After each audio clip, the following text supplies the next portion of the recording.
In order to demonstrate mastery of ISTE standard 3G, I produced several digital resources related to improving digital learning environments that are used by educators beyond my local school.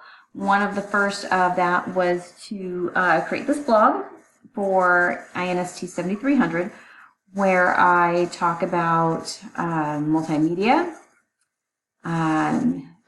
the DDE model and project planning, and I go through with links of how to talk to students about what they want to learn and their assignment with this, and give them several links, and I even include how to use Google Keep to keep track of what they're doing on their project. And I created this project that covers a very large poetry research project for 9th grade students, and this resource is available for anyone to use. Another resource that I created was this website, this Weebly, that talks about my classroom.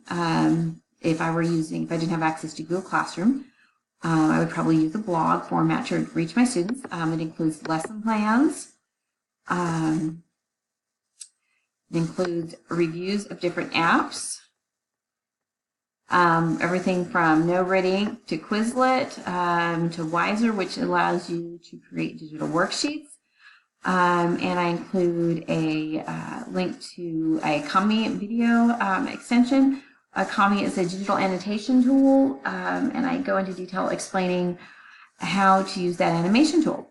Now, another way that I demonstrated collaboration was through participation in Blackboard discussions with my peers.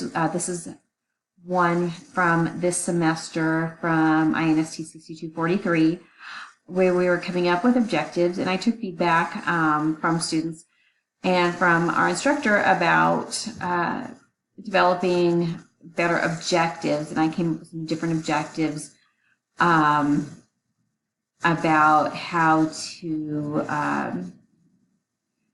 look at studying skills for the students. And I received feedback that some of the objectives weren't very specific, and I was able to evaluate those and come up with some better objectives.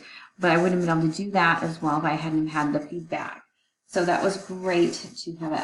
Other ways that we've gotten feedback is I participated in an assignment where I had to work with a partner, and we worked going back and forth with each other using Google Drive to collaborate, which was fun.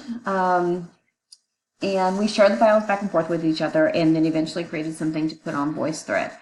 So we used several different collaboration tools, and we even discussed on Facebook Messenger all these different ways to collaborate with each other that we can use not just as adult learners, but with our students, give them the opportunity to use these different collaboration tools in the classroom as well, and really just enhance their digital learning environments so they can go out beyond what they know.